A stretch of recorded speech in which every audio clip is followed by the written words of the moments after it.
Thanks for tuning in to the Falkon Theatre Podcast. I'm your host, Dean Jansen, mild-mannered manager of the Falkon Theatre in Tisdale, Saskatchewan.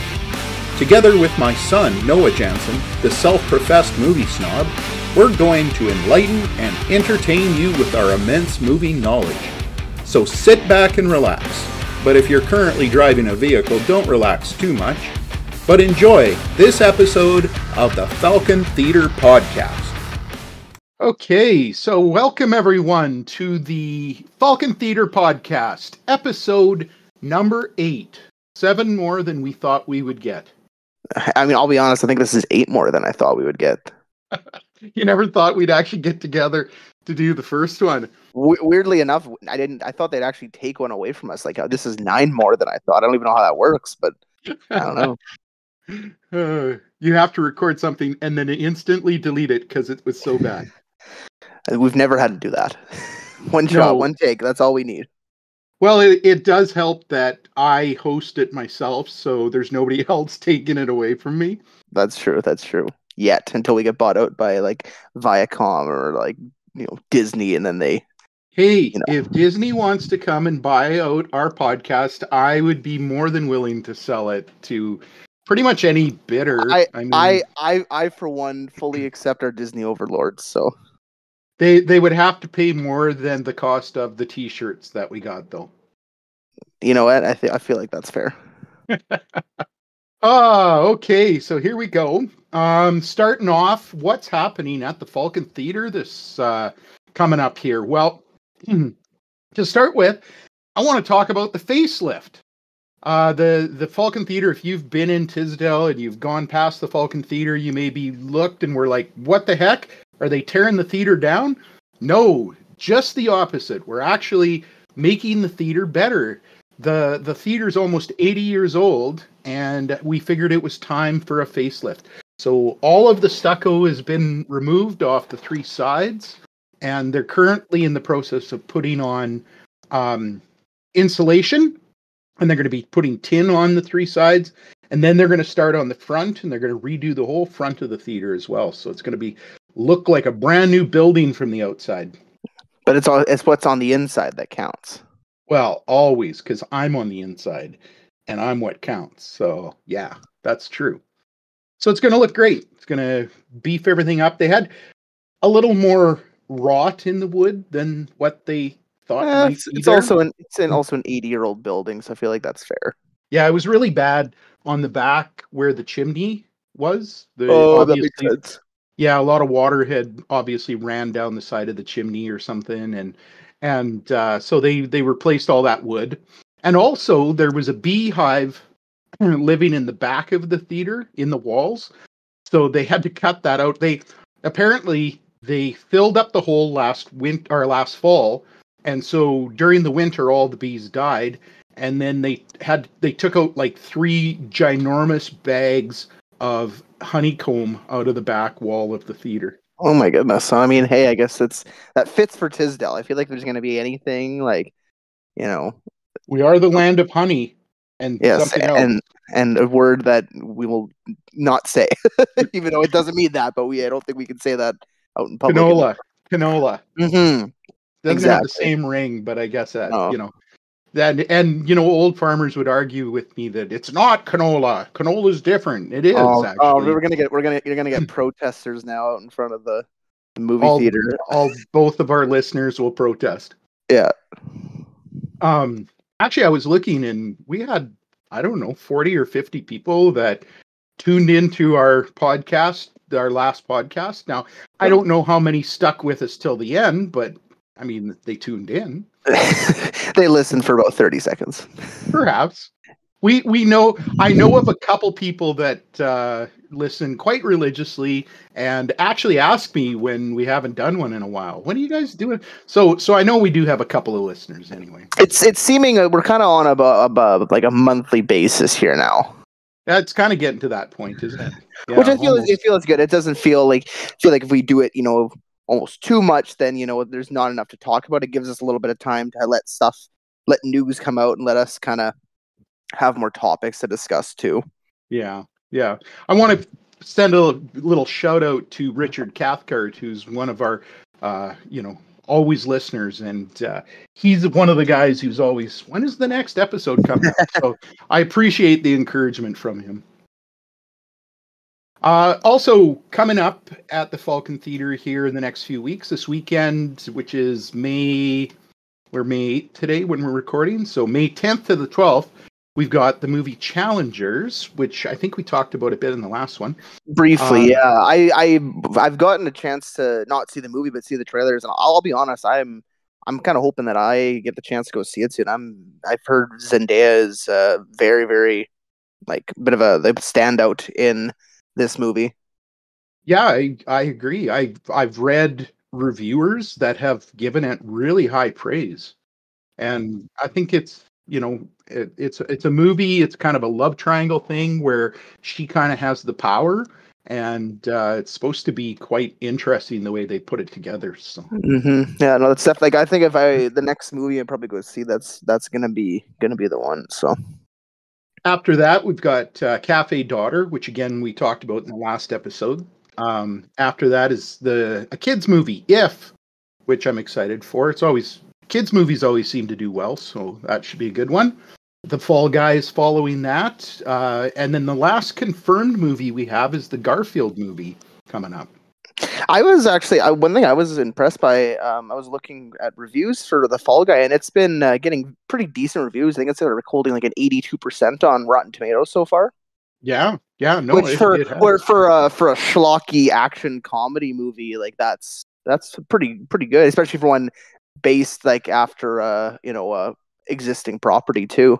That's right. Yeah, I was reading that apparently one of the things, like, this movie is about, help me out here, son.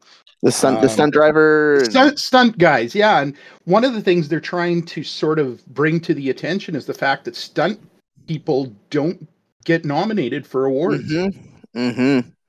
They gave there was like a bit of like at the last Oscars they did a, what do you call it, like not an award but a acknowledgement for stunts and stuff like that. But that was about it for that. I saw a really funny like a promotional ad for the Fall Guy, and it was like they had Ryan Gosling and Emily Blunt, who were both famously last summer in the Barbenheimer movies, and the whole like kind of commercial thing is kind of poking fun at that, and it's them being like, we got to capture the whole Barbenheimer feel, so we're going to put you guys into different movie posters, so like they're kind of making fun of like promoting of movies. They're like I don't know, they're like, this doesn't really sound like a good idea. It's like, listen, I'm a producer, I know what I'm doing, okay, let's just listen to me.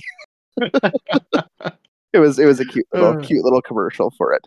I love when they don't take themselves too seriously. Yeah, exactly. So after that, some of the movies I'm trying to get, we've got coming up. Furiosa is coming up, and the new Bad Boys movie is coming up here. Like Bad Boys, like Martin Lawrence, Will Smith Bad Boys? Yeah, there's a new movie coming again. Oh, okay. A new one of those. The Planet of the Apes. Yeah, I'm excited for that. I think that's kind of for the ones coming out this summer. That and Furiosa are the two I'm pretty excited for. That and as well the Deadpool Wolverine movie coming out this summer as well. So. Oh, have you watched the Deadpool Wolverine trailer?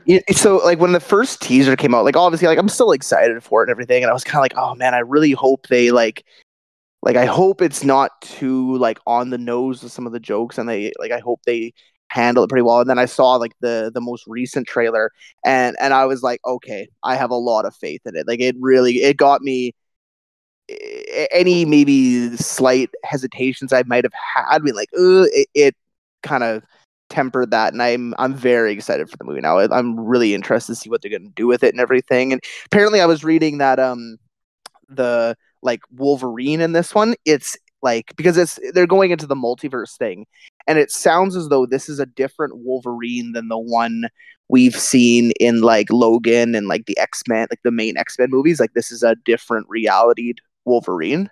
Yeah, and you know what? That's my biggest concern about it. I think Mm-hmm. it's the movie event of the summer for sure. I think so too. Yeah. But I'm sick of multiverse. I'm sick of it. Mm-hmm. Yeah. Like you can basically rewrite any story and so all that's happened previously can become irrelevant because of multiverse. And I think Marvel needs to go a different direction. Mm-hmm. Hey, listen to that, Disney. I'm hoping, well, they're going to buy us out, so yeah, they better be listening. I'm kind of hoping that somehow Deadpool, because he's got the fourth wall breaking all the time, right? And I'm Yeah. hoping that somehow he can stop the multiverse from occurring or something, and then it'll be like, okay, there's no more multiverse. Have Thanks to have Deadpool. it turn into one of those like the comic Deadpool kills the Marvel universe and he just goes around and just wipes everybody out. Yeah, but he kills the multiverse, is what he's Yeah, gonna kill. yeah, it makes it so there's only one universe now. Yeah, that's kind of where I would like to see it go, but I don't know. It's gonna probably be one of the highest grossing films of the year. I would say, like, definitely probably one of the most anticipated movies coming out this summer. Yeah, it's got to be. Yeah, and unfortunately, the way Disney does things, because it is Disney, it comes out the end of July, but I probably won't get it until the end of August. Like it'll be at least a month before I get it. So, yeah. Moving on. Did you hear that The Phantom Menace was the #2 movie in North America last weekend? That's just awesome. You know, I unfortunately I didn't get a chance to go see it, but I know Kelton said he went and saw it, and he said Jar Jar still holds up. It's Sith Lord Jar Jar, or Sith Lord Jar Jar, which apparently, I can talk about a little bit more in the Star Wars portion, but Sith Jar Jar is going to be featured on screen this fall. Oh, well, I look forward to Yeah, that. You'll have to tell me about it later. Yeah, I'll fill you all in about that. No, yeah, it's kind of cool, you know, seeing the reaction that the Phantom Menace is getting, you know, 25 years later and everything compared to, you know, 20 years ago, even when it came out for its because this be the third time now the Phantom Menace has been re-released in theaters. They released it in 3D right before Disney bought Lucasfilms. They had done it in it was early 2010s, and even then the reaction was still like, oh, come on, Phantom Menace, like, why are you guys re-releasing that one, you know? But I feel like the response has been a little bit more positive. The nostalgia is a little bit stronger, I feel, maybe. Well, there's some things have changed in the Star Wars universe since then too. I mean, everybody thought the Phantom Menace was so bad when it first came out, and after the new movies came out, people were like, okay, maybe it wasn't quite as bad as we originally thought it was. In my opinion, out of the prequel movies, Attack of the Clones is the weakest. That's my opinion. Okay, yeah. Why do you think that? I feel like the world building that was set for the Phantom Menace, like it's set just as A New Hope set the stage for the original trilogy. The Phantom Menace set the stage for, you know, the Galactic Republic and the Jedi and everything. And I mean, yeah, sure, Jake Lloyd did the best that he could, and it was a little bit of a stilted performance. But I feel like in the second movie, the performances are a lot weaker. And I feel like they weren't as bold maybe with some of the choices. I mean, I still would go and watch like Attack of the Clones, but I feel like if I were to pick the prequel movies that I was going to watch, it would be number 3, number 1, and then number 2. That's an interesting look at things. And I mean, at the same time, Darth Maul and Qui-Gon Jinn too. You can't really go wrong with those two. Well, that is true. Yeah. So yeah, it was the 25th anniversary, I think is what it was. Do you remember when we went to it? All I remember, and funny enough, is I think it is my first ever movie theater experience that I can remember. So I would have been probably 3 or 4 years old because it came out in '99. But who knows if you guys took me right when it came out? You know. Well, I'm pretty sure we did. Yeah, we went to the city. But I remember seeing. But all I remember is the pod race scene. That's the only part. Like if I think back that I can remember. And then like I mean I remembered Attack of the Clones and Revenge of the Sith a lot better than going to that. But I mean, I was also older, so. Right. All right, let's move on for now. We'll come back to some Star Wars later on. Did you hear that they're making a new 28 movie? The 28 Days Later, hey? Well, yeah, so there was 28 Days Later and then 28 weeks later. And then originally they were going to do 28 months later. But now I've heard that they're going to do, it's called 28 Years Later. And it's the original writer and director that did the first one. I'm very excited. I love 28 Days Later. Like, that's probably one of my favorite zombie movies. Except for oh shit. Like all of a sudden it's just gone from my head. You know, the zombie movie with the funny one with the British guy. Shaun of the Dead. Shaun of the Dead. Oh, thank you. There you go. Gosh, my brain. I was thinking like there's a lot of zombie movies. I don't know what. No. You know that one's awesome. But anyway, oh, yeah. I agree. 28 Days Later was an amazing movie, and Cillian Murphy was in it. He was the star of it. Yeah, I think that was his breakout performance. I don't think I realized when I watched Oppenheimer and that I didn't think about the fact that he was the one in 28 Days Later. Mm-hmm. I remember reading that it was actually a bit hard to film the movie because like when he's walking around London, they had to like shut down streets in the middle of the day, and like they had about 20 minutes where they could film one scene before they had to like reopen traffic and everything. Oh, I suppose you wouldn't want to shut down things too long in London. Yeah, exactly. So no, I'm excited for that, especially with the original like creators coming back to do it. I mean, Alex Garland coming back to write it and everything. I mean, if you were paying attention, he's the one who did Civil War that we're going to talk about a little bit later. Yeah, and like he's just such a I don't think he directed 28 Days Later, but he's such a talented storyteller. Like he wrote it. It was a guy, Dan Boyle was the director. Oh, Danny Boyle. Okay, yeah. I think Danny Boyle, he also did what's the movie? Like Trainspotting, Slumdog Millionaire. That's correct. Yeah. Yeah. He's a great director. Your mother and I were having a little conversation the other day, and Goodfellas happened to be on TV. And when Goodfellas is on TV, you can't turn off Goodfellas. You put it on and watch it.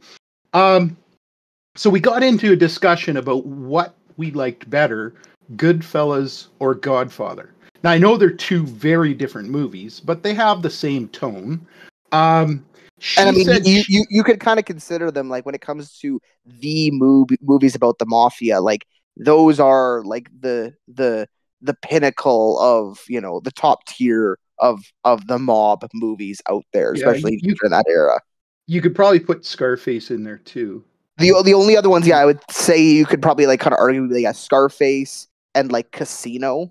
I think it would be. If anybody has any other suggestions, you could always, when I post this on Facebook, you could always comment underneath what you think could fit in with the mafia movies the Mafia High Council. Yes, but Goodfellas and Godfather, like, to me, they're like the epitome of it. And your mother said she liked Goodfellas better, that she would rewatch Goodfellas, and I said I was more. I said if I was trapped on a deserted island and I could only bring one of the two with me, I would bring The Godfather. The only movie I could watch. I'd probably bring like a boat, but yeah, sure, a movie that's good too. But like I personally, as much as I love The Godfather, I think like when it comes to rewatchability, I think I would agree with Mother on the Goodfellas. As much as I love The Godfather, I feel like it's also one that's like it's a bit of a slower burn. It's kind of the scenes, not that they take a long time, but they marinate almost kind of as the story builds off it and everything. And I feel like with the Goodfellas, it's something that's easier to just kind of put on and just kind of casually watch compared to The Godfather. But you're stuck on a deserted island. You're not casually watching anything. It's the only thing you got to do is watch. So you're going to sit down and you're going to intensely watch it. Okay, but here's the thing. You're only going to bring one movie. Okay, I watched The Godfather. Now I can't watch The Godfather 2, which is arguably just as good. Yeah, but The Godfather is a great movie in and of itself. You don't need to watch the 2 to enjoy number 1. Oh, true. I don't need to watch Empire Strikes Back after watching A New Hope, but I like to. So you're siding with your mother. I think I'm going to be siding with her. Yeah, I suppose you love her better too. I mean, you said it. I'm also a bit of a sucker for Joe Pesci too. Joe Pesci, like his performance. Have you ever seen his Oscar acceptance speech for winning for that movie?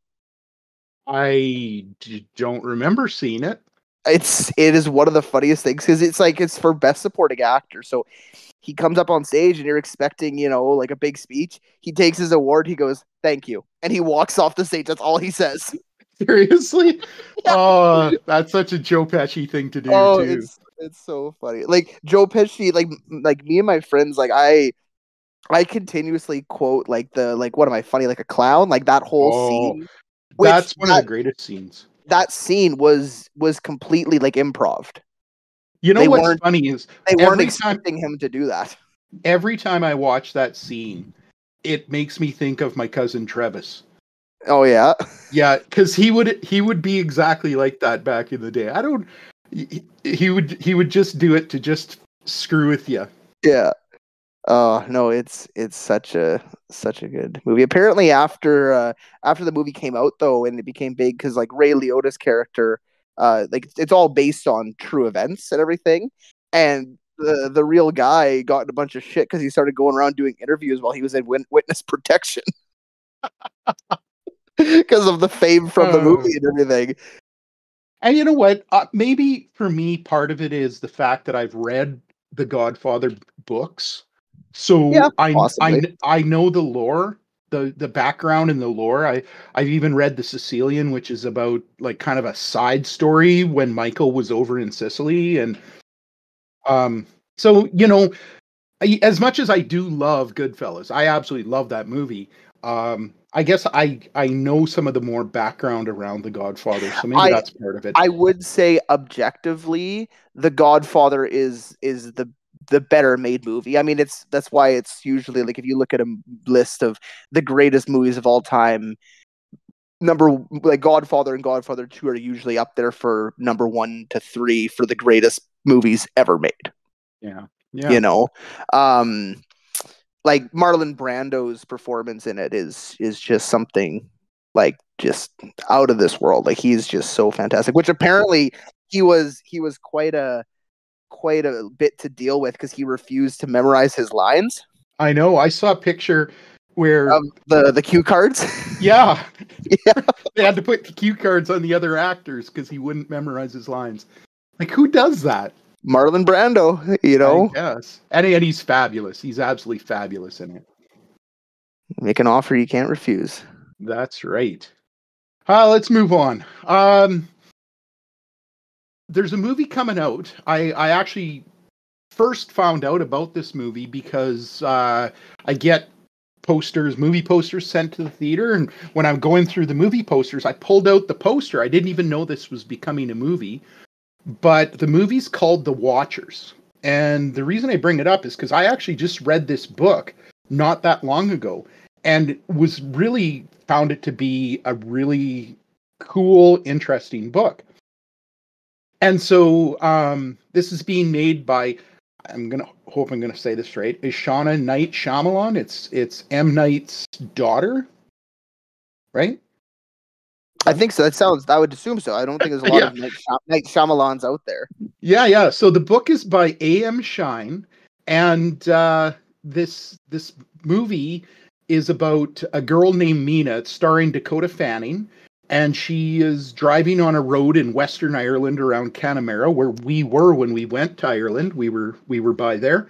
And her car stops working. And so she walks off into the bush and ends up at this little house where every night there's people in this house, and they're trapped in this house because every night there's these mysterious creatures who come out to watch them, and if they can't see them, they freak out and they're going to kill them.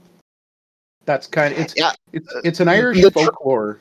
The trailer for it looked quite interesting. Yeah, it definitely had a bit of, like, you can see a bit of her father's influence. Like, it definitely has that kind of M. Night Shyamalan kind of, even like a bit of like the music in the trailer. Like, it kind of almost gave me a little bit of like what was the one movie, The Village, almost a bit. Oh yeah. No, I'm the one thing I really like. I mean, I know it's not obviously M. Night Shyamalan. I believe he's still probably going to be attached to the movie since it's his daughter's movie, but he's producing it. Yeah. Yeah, he always just seems to, when any movie he makes, he is just, it's so out there. Like, it's not going to be the most formulaic. That's the word I was looking for. Like, he, sometimes there's a twist, sometimes there isn't, but it's never just like a generic movie. There's always, like, you can tell it's an M. Night Shyamalan movie, And the one thing I've always really appreciated with whenever he does a movie is I think he's one of, like, he's kind of a little bit of like that George Lucas thing where he had one movie that was really big and he made a crap load of money from it. And now he can just kind of fund his own movies and make whatever the hell he wants, or help his daughter make whatever she wants. So. Yeah, and you and I both appreciate when movies are different, when they have something different about them, and they're not just the same formula, right? Mm-hmm. Whereas, that's what I found last weekend when I watched Civil War. It wasn't the regular Hollywood formula movie, and so I love that about it. But I got mixed reviews about the movie Civil War from people who came to it. Interesting. Yeah, we'll have to. I have a lot of comments and opinions after viewing Civil War.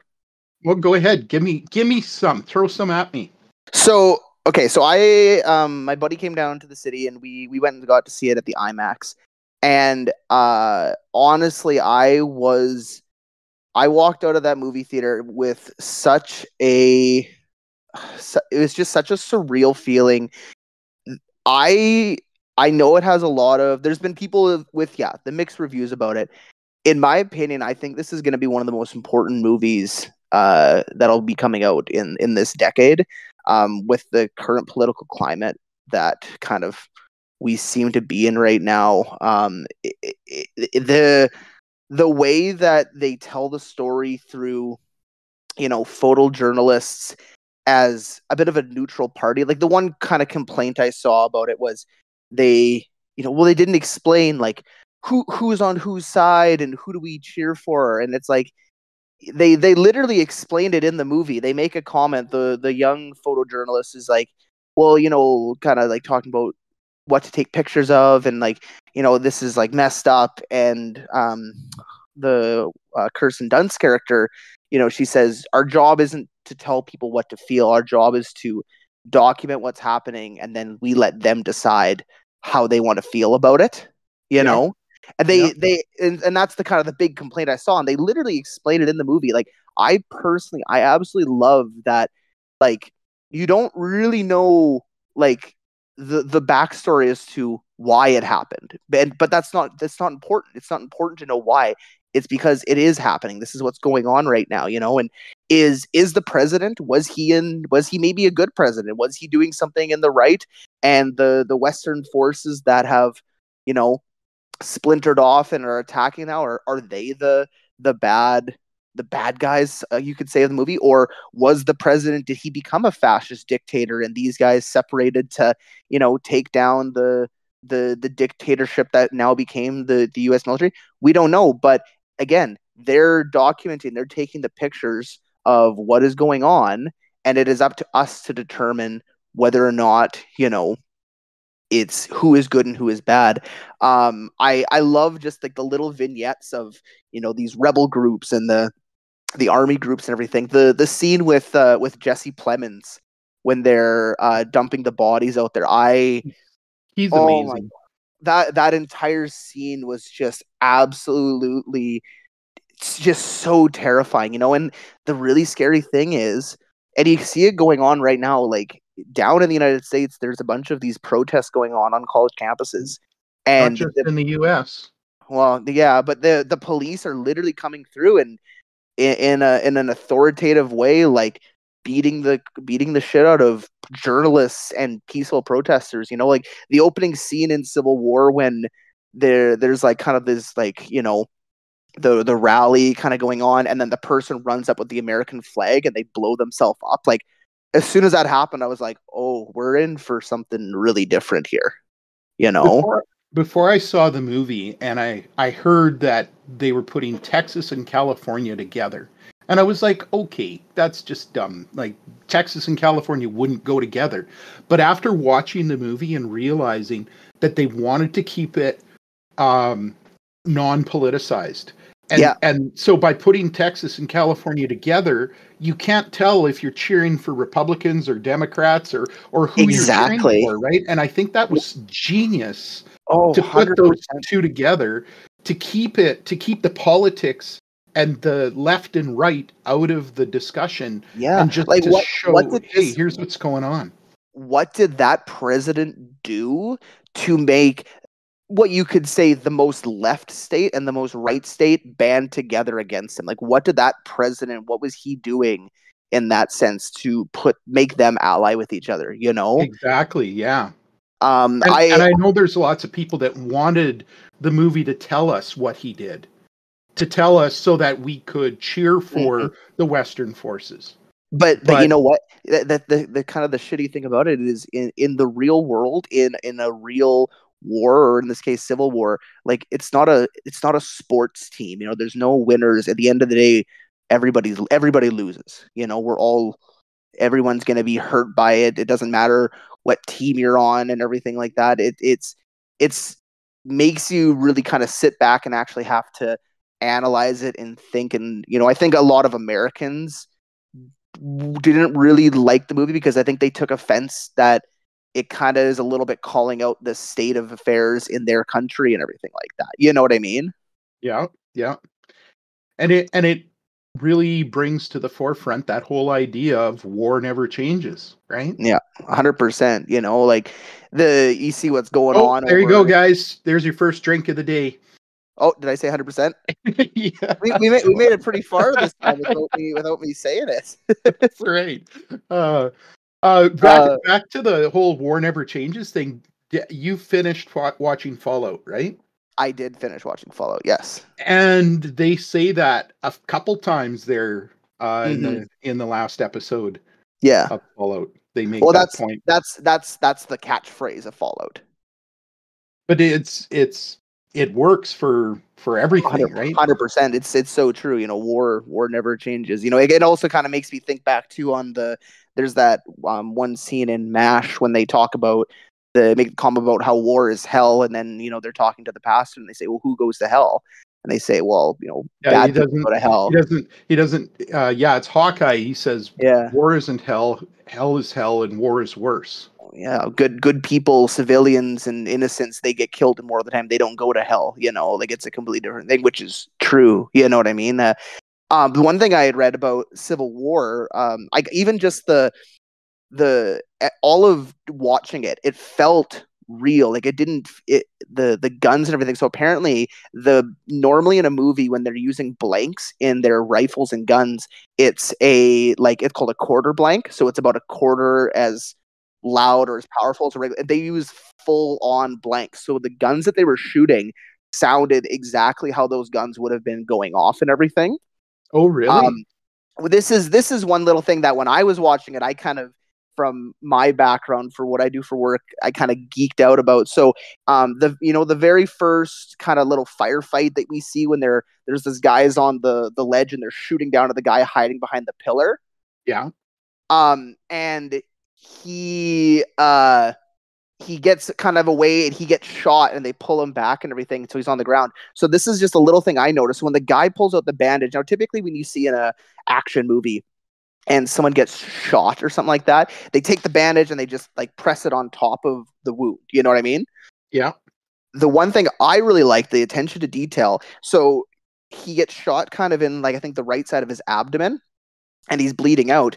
They take a cling bandage and they do a thing called packing, where you with one hand you press into the wound and then you fold it out and you almost are like folding it in to the wound and packing it in. And I'm watching it and he's doing an actual like medical move that would be used to stop like a dangerous bleed in a gunshot wound.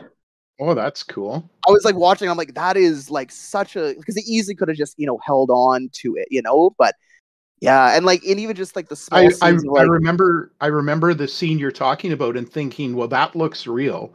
And that's what I found throughout the show was that as I was watching it, I'm like, this seems real. Even the attack at the end, the way that the soldiers were moving and talking. I mean, I'm not a soldier. I've never been in that situation, but it sure seemed real to me. Mm-hmm. And even at the end when they finally get to the president and it's not some, big speech of like, you can't kill me. It's just like, please don't let them kill me. Boom. And they just shoot him, like it's not this, it's just kind of like, okay, well, he's dead now, Right. Yeah. Yeah. It was, again, people hated that ending. I talked to a few people that hated it. I loved it. I thought that's the perfect way to end this movie. The guy obviously was he thought he was invincible. He was a cowardly, he probably lived as a coward and he died as a coward. And it goes to show at, the beginning of the movie when he's giving that speech and he's rehearsing it and he's sounding like they're winning. He sounds like he's wanting them to, we're so close, they need to surrender. And then you look at the end and everything is in shambles from him. His beard is all unkept and he looks just like disheveled and everything, it was, oh yeah, it's one that I really want to go back and watch again because there's so much so many scenes to take in the movie. Even the scene when they're going through like that little winter wonderland and there's like the sniper shooting at them. Good. They never show you who the sniper is. You have no clue who it is. You don't know if it was like, was the person just protecting their family? Were they a rebel? Who were they? It doesn't matter. They even ask the soldiers, who is it? And he's like, doesn't matter. He's shooting at us. Yeah. Like, and I think the one thing that is almost a little bit the scariest thing that people don't realize is it's not, we live a very, like when they go to that town that's just very it's like life is normal there, Yeah. It kind of, I think, is a bit of a good reflection on, like, you look at what's going on in the Ukraine, you look what's going on in the Middle East, and then you look at how we live our life now. Like, oh yeah, well, it doesn't really, like, oh, that sucks that that's going on, but it doesn't affect us. We're fine. But how easily overnight could all of that happen to us? Do you think people in the Ukraine thought that Russia was going to move in and completely upend all of their lives and start bombing them?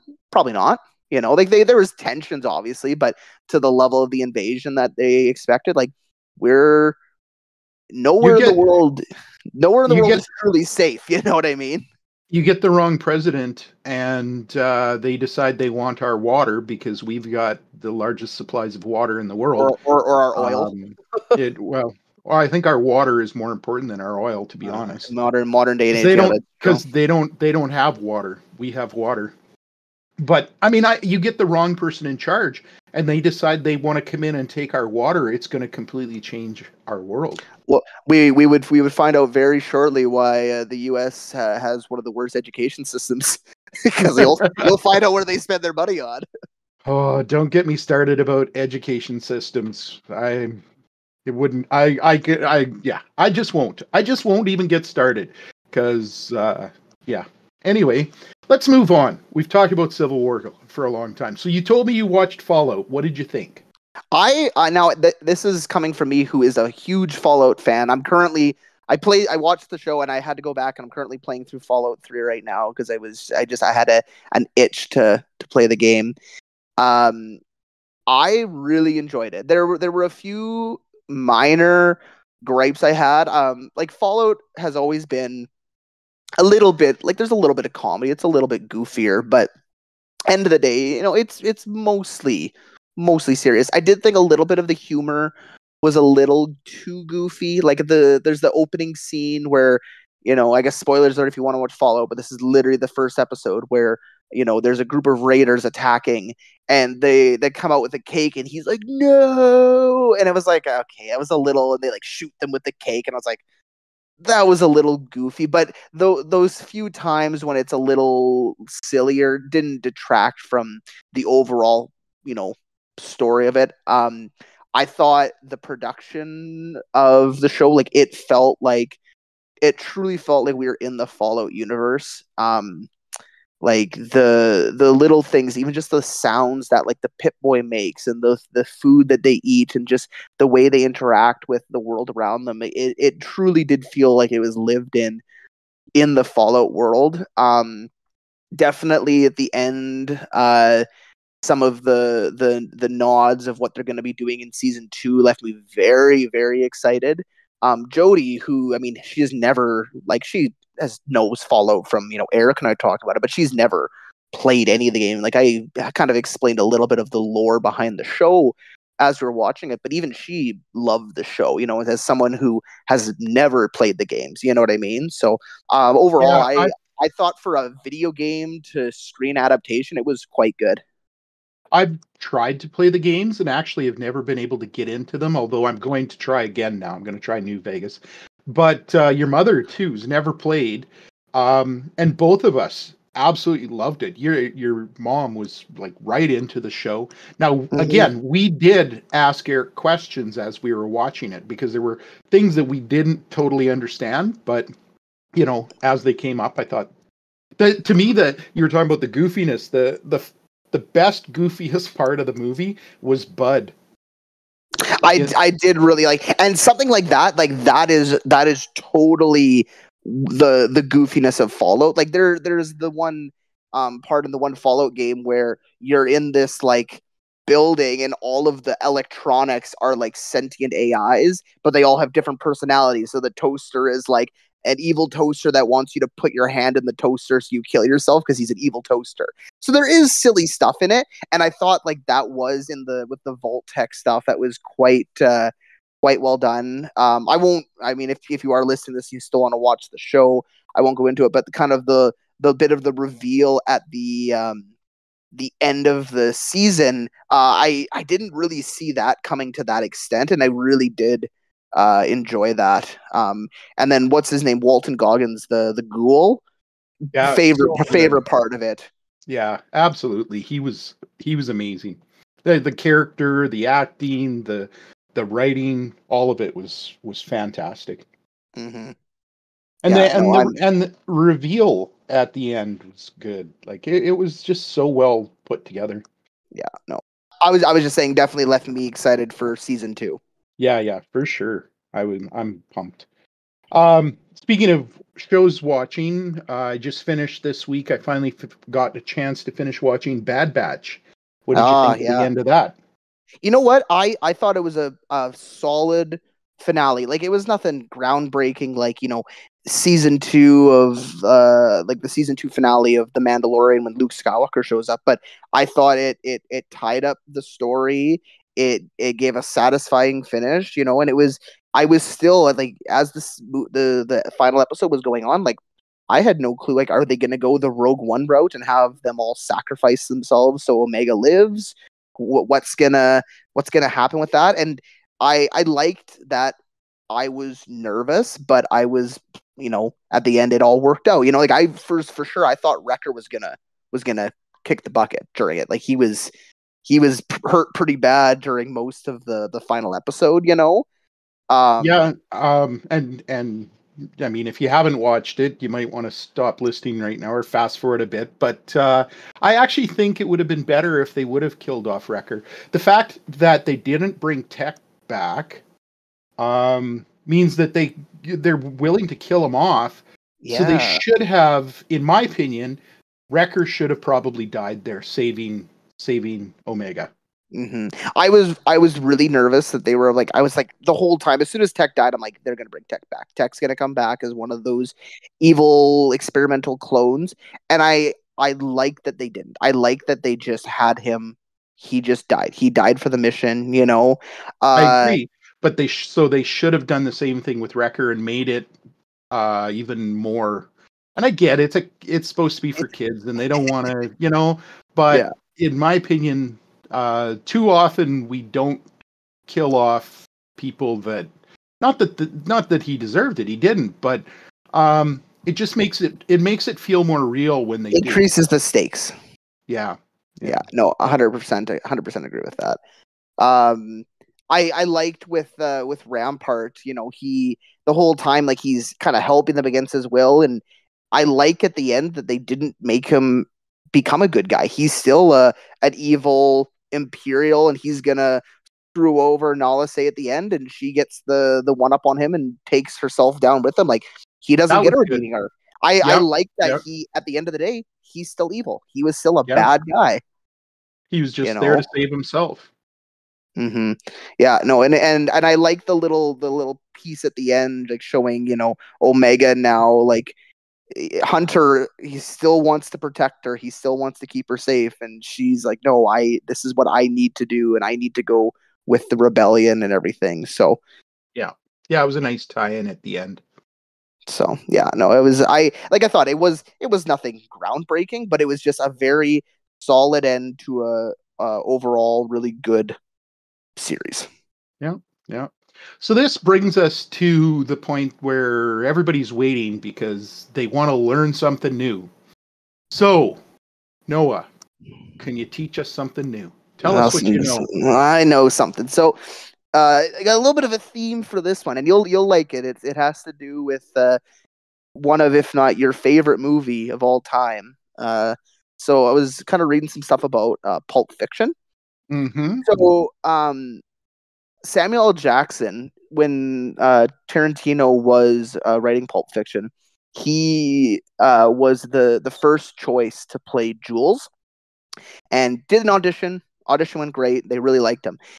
And then an actor named Paul Calderon auditioned for Jules as well, and auditioned very, very well. And it kind of, like, at least with the producers, it kind of bumped Sam Jackson down one.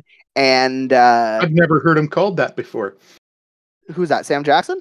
Yeah, just because he didn't audition, just because he didn't audition as well, he doesn't get the full Samuel L. anywhere. Now he's just Sam Jackson. My buddy Sam. So he kind of got bumped down, and he actually had to come back and re-audition for the role. And it was actually his reading of the final diner scene with Ringo. When he pulls him and he has, like, the wallet with bad motherfucker on it and everything, that whole scene, when he auditioned and did that scene, that was what solidified his role as Jules in the movie. And the actor, Paul Calderon, who kind of had almost got the role, ended up playing the bartender that works in Marcellus Wallace's bar when they go in. Yeah, so that was supposed to be him. So another kind of interesting thing on top of that, so the famous burger scene of, this is a tasty burger, him walking around, like, one of the most badass scenes, that was a scene that was written in after Samuel L. Jackson had come in for that final kind of, like, audition thing. So he had come in, and he was already kind of in a little bit of a pissed off mood because he had to come and re-audition for the role. And apparently somebody from production came up to him, and not in a joking way, in a serious way, said, "I love your work, Mr. Fishburne," thinking he was Lawrence Fishburne. And he got really pissed off about it. And so he came into the audition room. With a burger in one hand and a drink in the other, with this intense look in his eyes, and it scared everybody in the room. And Tarantino was like, "I need to write this as a scene for the movie." Oh, good for Tarantino to do that. Also, did you know that role is the only role Samuel L. Jackson has ever been nominated for an Oscar for? No, I didn't know that. And he lost to Martin Landau, who won for playing Bela Lugosi in the movie Ed Wood, which is a very, very good role. I feel like Pulp Fiction kind of got snubbed all around that year in the Oscars. Like, they lost to Forrest Gump. Yeah, well, Forrest was a pretty amazing movie too. Shawshank Redemption also lost to Forrest Oh, Gump. So. yeah. It was an incredible year for movies. As we talked in a previous podcast. I forget which one it was, but if you're curious about that sort of thing, that was a great year for movies, which we do talk about in a previous podcast. Mm-hmm. So yeah, so that's a little bit of Pulp Fiction. Nice. I always love Pulp Fiction knowledge. One thing, actually, a little thing I just remembered. Did you hear that Tarantino? He had that new movie, The Movie Critic, that was supposed to be coming out. I heard it was canceled. I also, he apparently it's no longer in production. So I'm curious as to what kind of. We also talked about that one previously too. Mm-hmm. Yeah, so I was kind of looking forward to that. Me too. I'm looking forward to anything Tarantino. So yeah.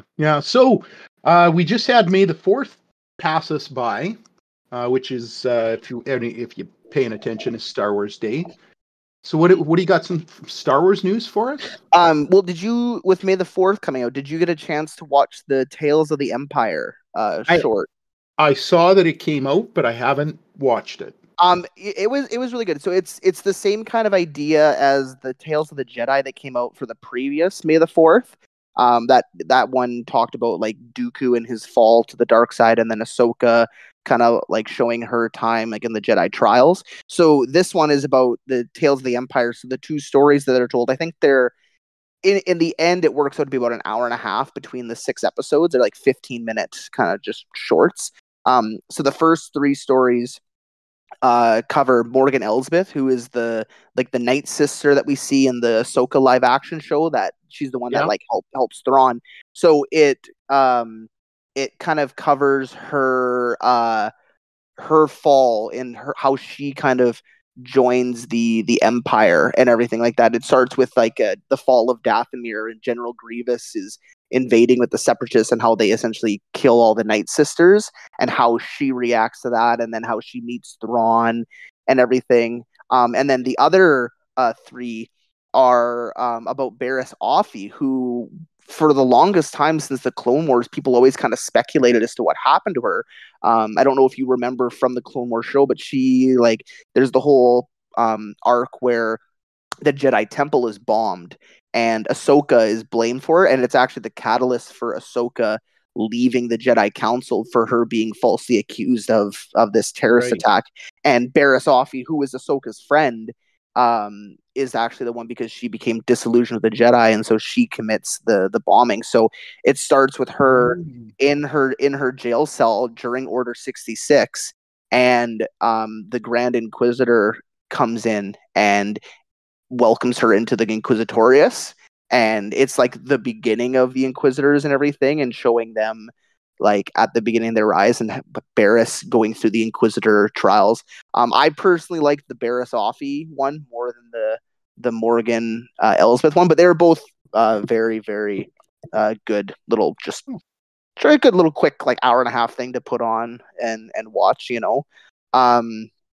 The one thing too, there was a new trailer also for the Acolyte, which comes out on June 4th here. We talked about that last episode. Yeah, that's great. Did you get a chance to see the new trailer for it? I have not. No. The one thing I really like is the opening line for the trailer is they go, "Peace is a lie," which is the first line for the Sith code. Right. Yeah. Oh, and cool. They show what appears to be like, we finally get a first shot of like the actual dark side Sith kind of. He almost looks like it looks like if Kylo Ren had like on his helmet a big smile like etched into the mask. Oh, cool. I'll have to check it out. Yeah, so no, I'm again very excited about that, as I've said on every podcast, on every Star Wars thing, right? Yes, but specifically that. There's quite a few. Oh, and I guess I was talking about Jar Jar Binks. There was also a trailer that came out this September. There is I don't know if it's a short series or if it's just like a quick like hour long kind of special.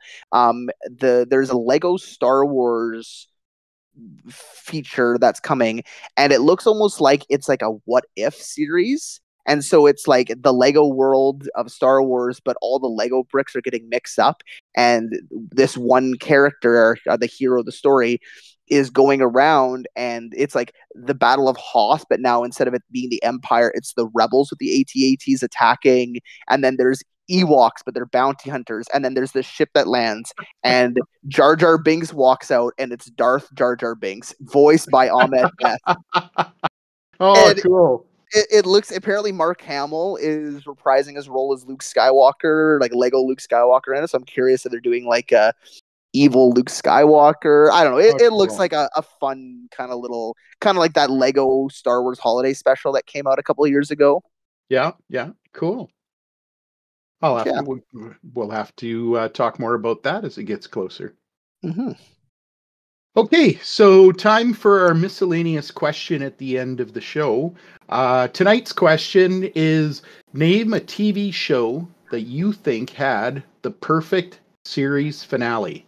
I guess it kind of works that this episode was a little bit more of a TV-based episode with Fallout and Bad Batch and everything, but that's right.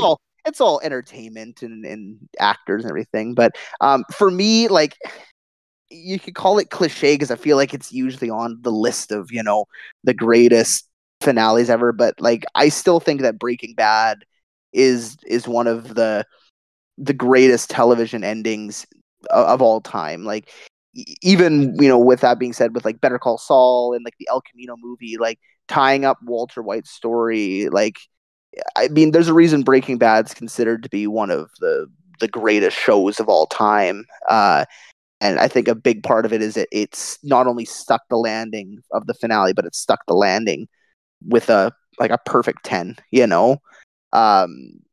It's I can't, what else can I really say about Breaking Bad? It's Breaking Bad. It's amazing. So here's the thing.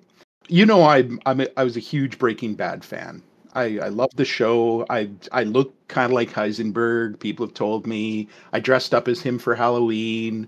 I can't remember the finale. You don't remember? Not really. No. He goes to the compound with the Nazis, and he has the car that has the big machine gun in it, and he like presses the button and it shoots all of the Nazis, and then Jesse gets away in the car, and he gets like a ricochet bullet and dies in the meth lab, you know, as Heisenberg, you know. Okay. And maybe the finale is so much better because the episodes leading up to it and everything with Ozymandias and like just the whole final season, maybe, you know. But yeah, I would like to give a dishonorable mention, if I could, for a show that it's our show. You can do whatever you want. I can do whatever you want. What I think is, it's so funny. It makes me mad because I love the series, but my dishonorable mention is the fact that Dexter had not one but two disappointing series finales. I don't know how you manage that, but you like, they screwed it up twice. Yeah, like, I mean, that is such a Dexter thing to do that, you know. I think that's very fitting for the finale, that it would be very disappointing, you know. So that's my dishonorable mention for good one. A double whammy bad series finale.